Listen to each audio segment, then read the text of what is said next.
Bienvenidos una vez más a nuestro programa Testimonios de Fe. Y el día de hoy con un invitado súper especial, un sociólogo alajuelense, Ricardo Oreamuno Sánchez, quien además, Ricardo fue durante muchos años presidente de una organización laica denominada la Fraternidad Internacional de Hombres de Negocios. Ricardo, qué verdadero gusto y placer tenerte hoy con nosotros aquí en el programa Testimonios de Fe de Telefides. Un gusto, Fernando, estar con vos. Y de verdad, muchísimas gracias, Ricardo, por haber aceptado nuestra invitación. Pero contémosle a la audiencia estimable de Telefides quién es Ricardo Oreamuno y cuál ha sido la obra de Dios en su vida. Bien, Fernando, y a todos los televidentes, yo soy el mayor de una familia de 3 hermanos y una mamá muy emprendedora que sacó a sus hijos adelante. Mi papá le conocimos, nos dio el apellido, pero nunca se casó con mi mamá ni vivió con nosotros. Una infancia marcada sobre todo por el alcoholismo de mi padre, que algunas veces llegaba a buscar a mi mamá cuando yo estaba chiquito, y cuando uno está pequeño, pues en realidad no conoce mucho o no entiende mucho, pero conforme va creciendo va entendiendo, y casi siempre que mi papá visitaba a mi mamá, terminaba yo recibiendo alguna paliza. A los 15 años mi papá me golpeó, pero él estaba tan tomado que se sacó el cinturón, la faja, y comenzó a golpearme. No se dio cuenta que no con el cuero, sino con la hebilla, y me maltrató muchísimo. Viví en una barriada popular de Alajuela, en la entrada de Alajuela, en el Imbu Las Cañas, ahí me crié, y entonces aprendí muy rápidamente malas mañas, a tomar a los 13 años, a fumar a los 13 años, a los 15 años la primera relación íntima, y desde ahí una promiscuidad, un manejo totalmente incorrecto de la sexualidad, tomando a la mujer como un objeto. Hoy estoy con una, mañana con otra, y sacar provecho simplemente. Estudié, mi mamá se esforzó muchísimo por darnos el estudio, me envió a un colegio muy bueno, muy reconocido en ese momento, y aún hoy día, por la calidad académica, pero también por la rigurosidad de la disciplina. De ahí, de ese colegio... El Marista. No, Claretiano. Claretiano. Sí. Había un padre famoso ahí. Sí, un padre Praxedes. Sí. Exactamente, que eso es parte también de mi testimonio, porque por una situación que se dio, yo terminé peleándome, Fernando, con todo lo que tuviera olor a iglesia, todo lo que tuviera tinte religión. Saqué a Dios desde muy joven de la ecuación de mi vida, y no había fuerza sobre la faz de la tierra que me pudiera invitar a algo donde hablaran de Dios. Simple y sencillamente cualquier invitación, o cuando en el ambiente se comenzaba a tornar hacia una conversación que tuviera que ver con religión o con algo religioso, espiritual, simple y sencillamente yo reaccionaba de la forma más virulenta, más hostil, y rechazaba por completo cualquier invitación y me apartaba donde estuvieran conversando.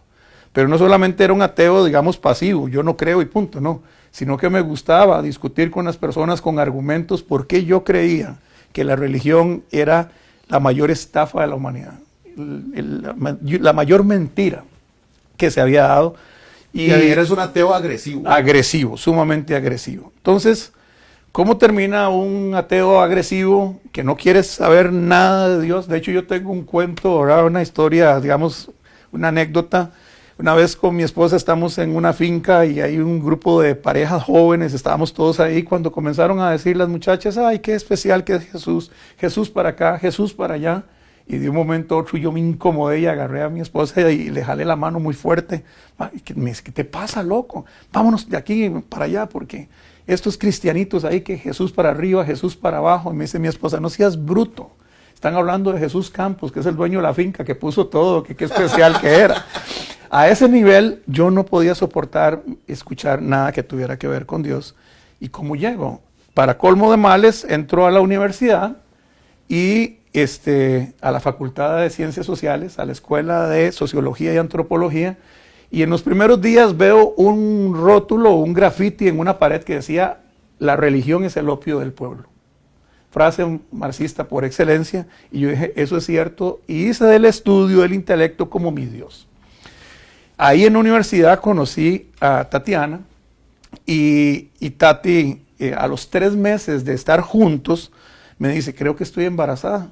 ¿Qué puede uno conocer a una persona en 3 meses? Nada, simple y sencillamente un par de conocidos. Fuimos a hacer el examen para saber si eso era así o no, y qué tremenda sorpresa cuando el examen decía positivo.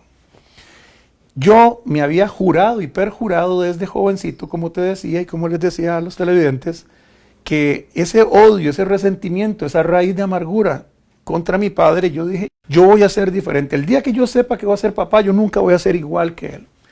Y hoy soy un convencido que cuando Dios no está en la vida de una persona, cuando Jesús no es el Señor y Salvador de una persona, y quiere uno hacer cambios, quiere ser diferente a otros, si Jesús no está en su corazón, si Dios Padre no es el que rige su vida, son puros parches, Fernando. Son remiendos que uno le hace a la vida porque no son consistentes. Y para muestra un botón. Yo no quería ser igual que mi papá. Y dije, ok, vamos para adelante. Tati me dijo, nos vamos a casar. Le digo, negativo, yo no creo en el matrimonio civil, mucho menos por la iglesia. Entonces, somos 2 jóvenes modernos, vamos a vivir juntos y qué sé yo. Y así se dieron los 9 meses. Nada más que al final de esos 9 meses, a la hora que Gabriel nace, tiene una complicación. Estuvo más tiempo de lo necesario en el vientre de su mamá, al punto que logró defecar en el líquido amniótico. Cuando él nace, aspira de ese líquido, meconio que llaman, y es una contaminación, es una de las causas de muerte de neonatos más alta. 8 de 10 niños que les pasa eso mueren. Claro, una septicemia. Total. Entonces, yo veo cuando a él lo levantan y lo mueven así como un muñequito y lo tiran en una bandeja de metal. A Tati le habían hecho lo que llaman 2 piquetes, una hemorragia tremenda. Y dice, saquen al muchacho de aquí. Y me sacaron.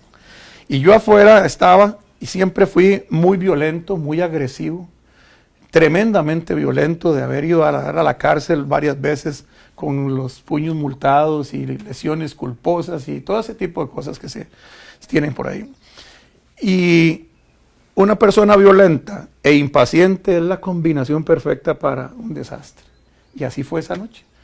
Nadie me sabía dar razón y allá como a la hora fui y pateé la puerta del doctor donde lo vi entrar, entré de la peor manera que puedas imaginar y lo agarré y le dije, dígame si mi hijo está muerto o qué, pero no me tengan esta zozobra.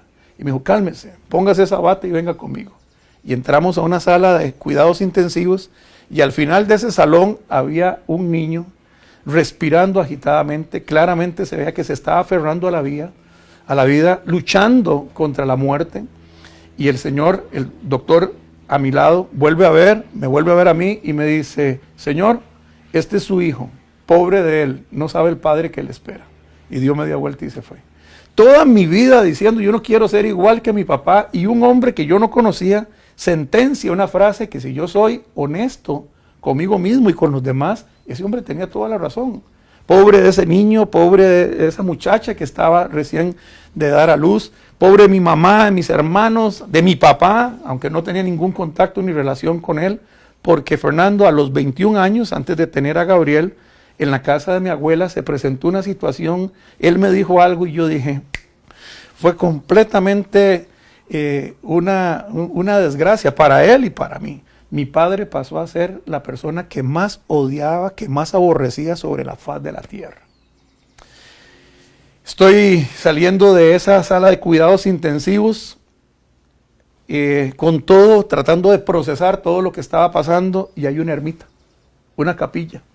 Y el joven ateo escéptico que sacó a Dios de su vida tiempo atrás, entra a la capilla y de la forma más irreverente que usted se pueda imaginar y que los televidentes se pueden imaginar, vuelvo a ver hacia el altar y digo, si realmente existes, si realmente eres quien dicen que sos, haga un milagro, sane a ese chiquito y yo cambio mi vida, oiga, yo cambio mi vida y pongo a ese muchacho en tus caminos.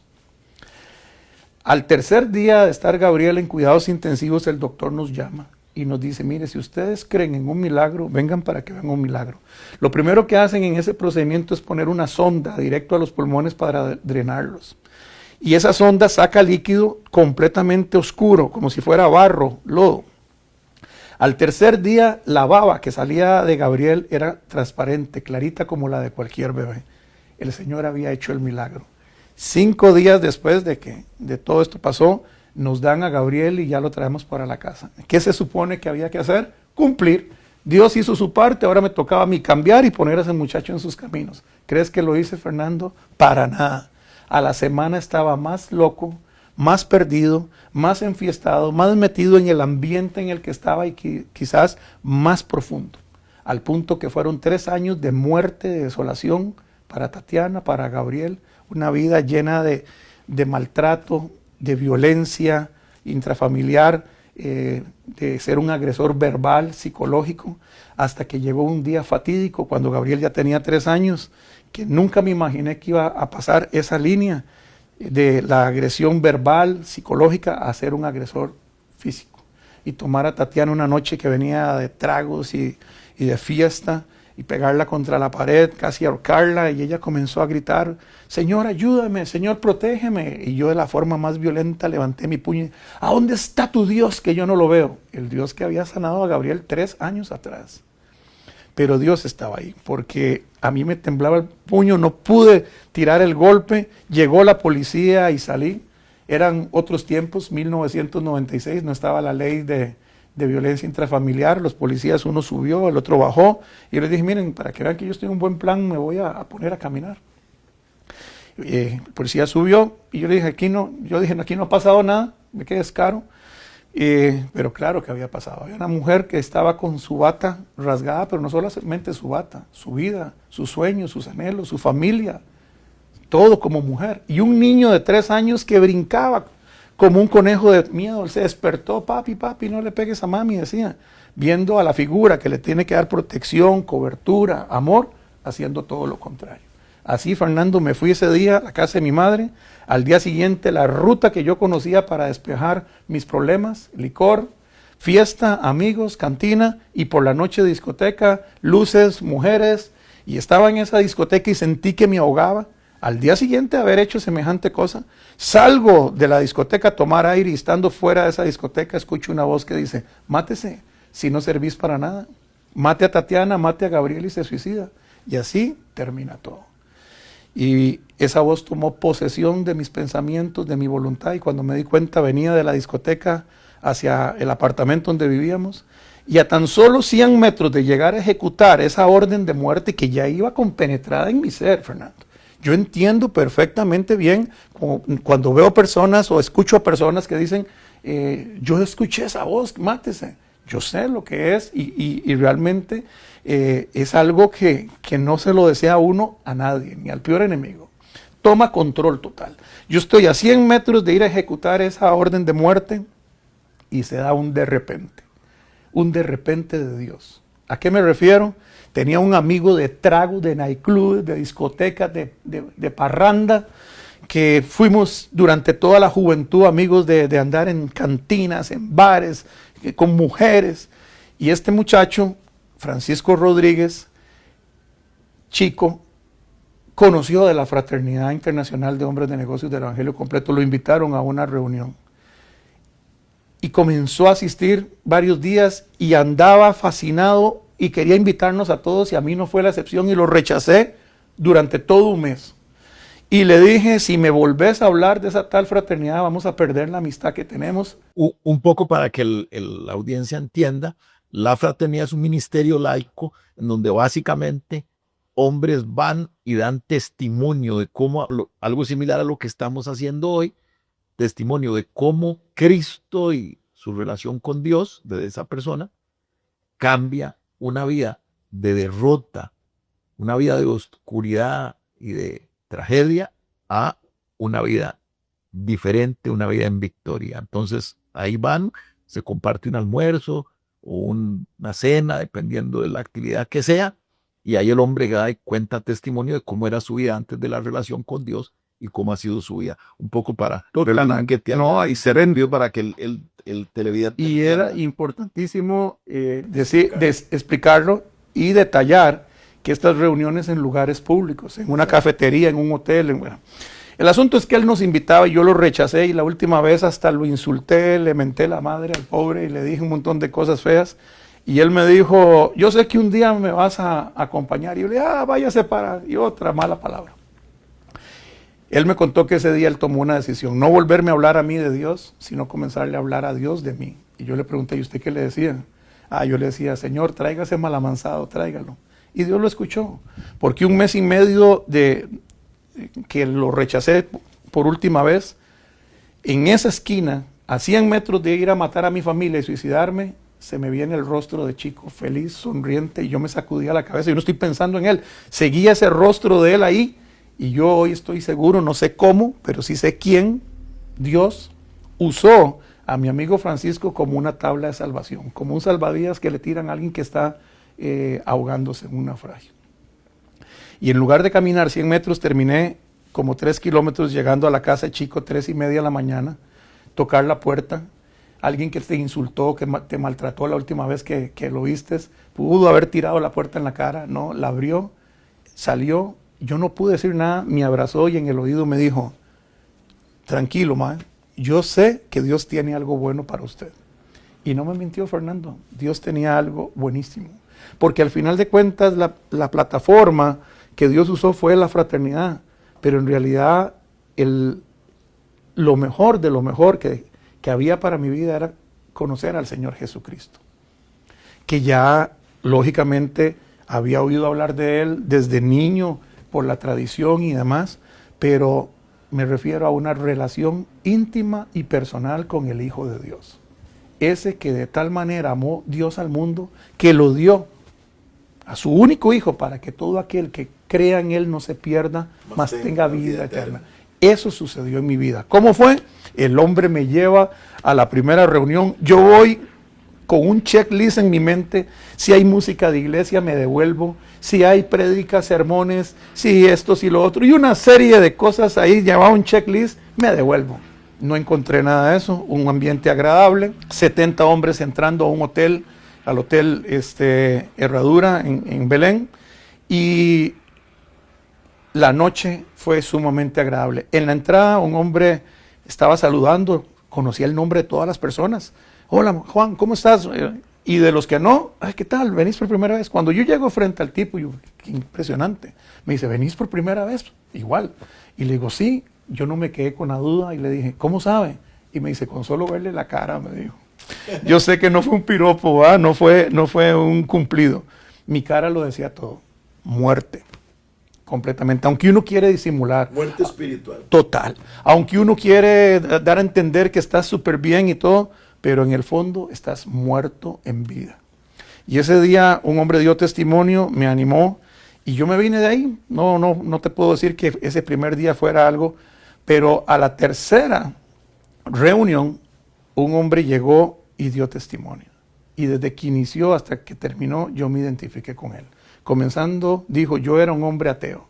Y yo inmediatamente paré mis antenitas de vinil. Comenzó él a hablar y a la mitad de su testimonio no aguanté más, Fernando. Simple y sencillamente hice esto y comencé a reconocer que solo no podía. Y lo dije, Señor Jesús, me rindo. Reconozco que solo no lo puedo hacer. Te acepto como Señor y Salvador de mi vida. Entra en mi corazón. Y mi corazón comenzó a palpitar.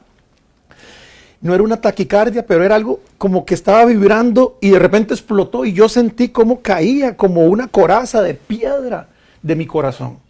Y me sentí vivo, sentía que palpitaba. Yo sé que el corazón palpita, pero ¿cómo explicar? Era como vida, vida, vida. Y comencé a llorar. Y alguien vino por detrás y me abrazó y me dijo en el oído, porque te amo, te perdono. Porque te amo, te perdono 3 veces. Porque te amo, te perdono. Y ahí sí me quebré en 1000 pedazos, Fernando. Comencé a llorar y a llorar y a llorar, pero entre más lloraba, no era de tristeza, sino de felicidad. Entre más lloraba, más libre me sentía, más paz sentía, más alegría, gozo, plenitud. Y cuando ya me fui calmando, me comencé a secar las lágrimas y me volví para agradecerle a la persona que había venido a hacer ese gesto tan hermoso. ¿Y cuál fue mi sorpresa? Que no había nadie detrás mío. Fue mi momento con Jesús. Fue el día en que Jesucristo, el Hijo de Dios, llegó a mi vida y la cambió y la transformó para siempre. Increíble. Esas experiencias de participar en la vida espiritual, no solo de la iglesia, sino incluso de ministerios como ese, laicos. Esas experiencias son absolutamente reales en momentos determinados de la vida de la gente. Definitivamente, porque mi vida nunca más volvió a ser igual. El Señor arrancó el alcoholismo de 13 años de alcoholismo, desde los 13 años hasta los 26 que llegué a esa organización. Comenzó a limpiar mi mente, me di cuenta cómo me sentía mal de decir malas palabras y fueron saliendo de mi chip. Y comenzó el Señor a traerme paz y había una situación, Tati se había ido. Y un hombre dijo, vamos a tener una reunión donde ustedes pueden traer su esposa, pueden traer su novia, su mamá, sus hermanas, para que conozcan. Y él me dijo, ¿usted va a traer a la suya? Le digo, no creo, la mía no quiere saber nada de mí. ¿Puedo hacer una pequeña oración por usted? Puso la mano en mi hombro, sencillo, dijo, Señor, permita que la esposa de Ricardo acepte. ¿Cómo se llama? Tatiana. Tatiana, acepte la invitación para que venga. Amén. Y yo me quedé así, le dije, ¿eso es todo? Y me dice, sí. ¿Y ahora? Y ahora vaya y le invita. Y le dije, ¿me dejaste lo más duro a mí? Pero no, yo estaba equivocado, no era lo más duro.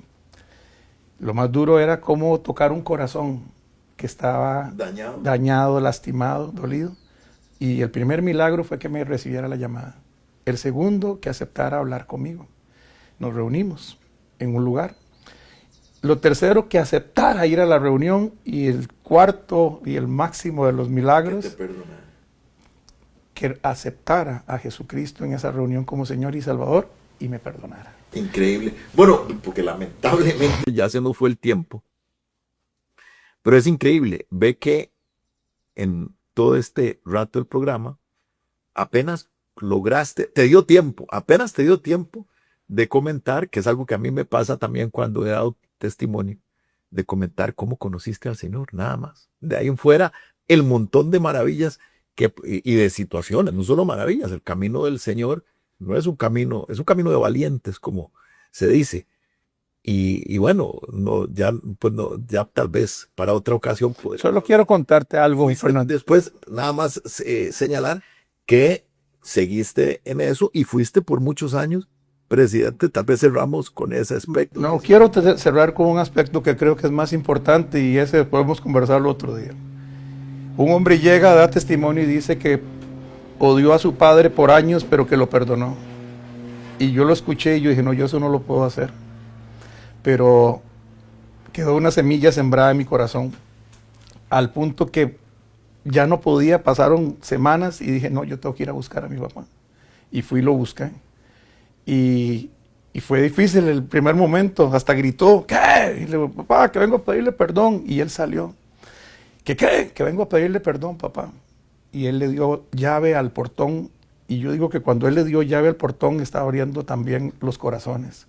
Y el Señor permitió que esa relación deshecha, la persona que más odiaba sobre la faz de la tierra, llegara a amarlo con todo mi corazón. Y hoy en este programa quiero honrar la memoria de mi papá. Ya murió. Ya murió. Cuando cumplí los 50 años, mi padre se pide el micrófono, nunca hablaba ni era para esas cosas. Y dice, yo nada más quiero decir, Ricardo, me siento muy orgulloso de usted. Sos un gran hijo y te has convertido en un hombre bueno. 50 años, Fernando, y queridos televidentes, esperando escuchar eso de mi papá. Me levanté como un resorte, fui y lo abracé y le dije, papá, usted es el mejor papá del mundo. Quizás no era cierto, pero él también merecía y necesitaba escuchar, aunque sea por primera vez, que era el mejor papá del mundo. A los 3 meses mi padre murió, me paré frente a donde estaba su cuerpo y nada más dije, papá, te fuiste en paz y yo me quedo en paz. El Señor cerró un capítulo fuerte, difícil. Dios ha sido muy bueno. Me permitió ser parte de esa organización como un servidor y estar al frente, ver milagros, ver prodigios. Y bueno, ustedes cierran o nosotros, porque yo he participado, por supuesto, y he sido miembro de la fraternidad. Cerramos siempre con una oración. Una oración. Que queremos invitar a nuestros televidentes con el mayor de los respetos. Si usted lo siente a bien, como lo dije, si hay algo que estoy convencido es que lo mejor que una persona puede hacer, un hombre o una mujer, es abrir su corazón y recibir a Jesús como Señor y Salvador. Su vida nunca más vuelve a ser igual. Y es tan sencillo como decir en este momento, Padre Celestial, te pido perdón, me reconozco pecado y abro mi corazón para que tu Hijo amado Jesús entre en mi corazón. Señor Jesucristo, yo te acepto como Señor y Salvador de mi vida. Guíame y lléname del Espíritu Santo para que me guíe en este nuevo caminar. Que así sea. Amén. Fernando, un gusto. Qué gusto haberte tenido este día en el programa Testimonios de Fe y a usted agradecerle también, por supuesto, por haber compartido con nosotros este momento. Y nos vemos en la próxima ocasión, Testimonios de Fe.